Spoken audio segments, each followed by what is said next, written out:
Good evening. Thank you all for being here. I'd like to introduce myself. My name is Paul Blackman.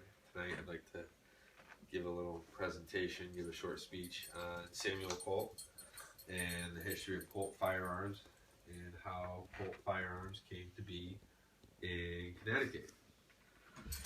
Now, throughout the world, the name of Colt firearms, Colt manufacturing, is known well, but what most people don't know is that Colt firearms almost did not come to Connecticut.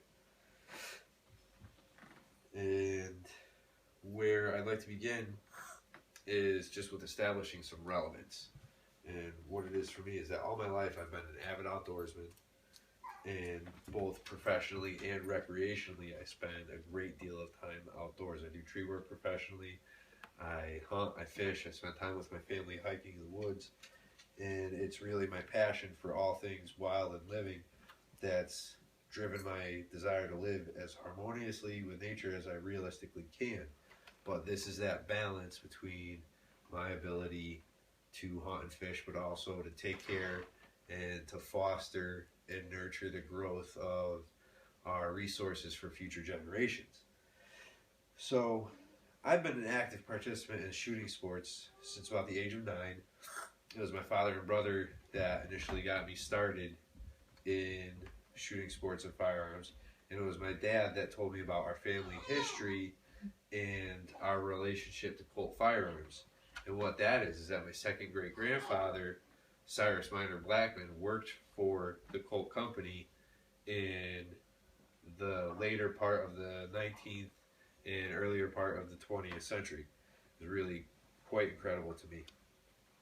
So, as a father myself, I believe that, truly with all my heart, no matter how a person feels about the current state of affairs in our society, regardless of political affiliation or religious beliefs, etc., it's critically important that we know the true history of where we come from and who we are, because when an individual knows the history of themselves, they can then know what to do for greater care for future generations.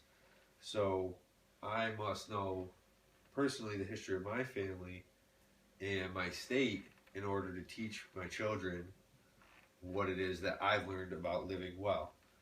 So I'll present some information to you tonight that'll help to allow you to understand that one of the largest manufacturers of firearms in the world was almost a complete failure.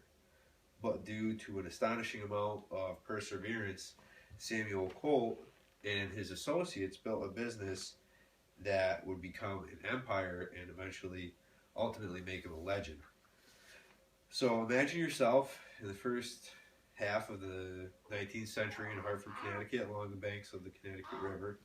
A young boy about 7 years old is sitting under a shade tree disassembling a flintlock pistol when his uncle quietly comes along and observes him with the entire pistol spread out, reassemble it all back to working condition.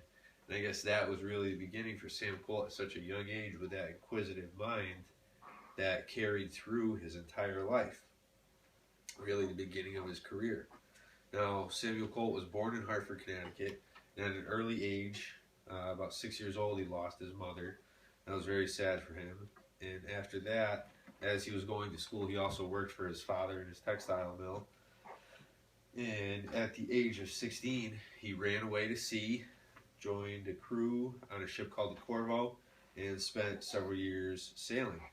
Now, at that time, while he was on this ship, it was when he got his idea for his first revolving cylinder pistol. And while they were at sea, he hand-carved a wooden prototype that would then allow him to show this to people when he got home, and it's what led him to being able to create his first metal prototype in early 1830s. Now, when he started going through his prototypes and his patents in the 1830s, it was in 1836 that he received the patent while he was in Paterson, New Jersey, that really set the foundation for him, that allowed him to carry on with starting his business and his first company, his first factory, there in Paterson, New Jersey.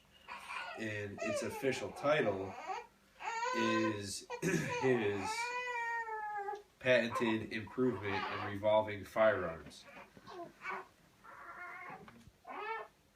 So this really set the stage for Colt to jumpstart the firearm market in an entirely new way that the world had never seen. Now, that revolving cylinder design revolutionized the firearms industry for all of history. And it's really quite incredible.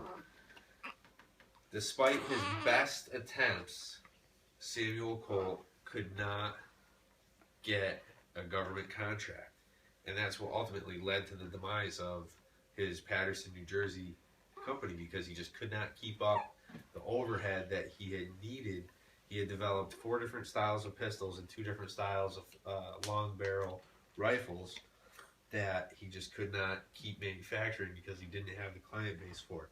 And this was even despite his attempts to privately sell these firearms to soldiers on an individual basis without the help of the government. So in 1842, his Paterson company had to shut down. For several years after that, Sam Colt did many different things because of his determination to get back into the firearms market. He continued to manufacture underwater explosives for the government. He worked with Morse on the telegraph, and he did anything that he could to keep himself with enough money to continue working on his firearms ideas. And then in 1847, Samuel Walker, Texas Ranger, actually placed an order with Colt for 1,000 pistols through the Ordnance Department of the government, because Walker and his Rangers had been outnumbered 80 to 15 in a fight in Texas, and they won that battle. And because of that, Samuel Walker was convinced that Colt's revolving cylinder pistols were an absolute necessity for his soldiers. At that point in time, Samuel Walker came to Connecticut to work with Sam Colt on developing the new pistol. And because Sam Colt didn't have a factory of his own, he enlisted the help of Eli Whitney Jr.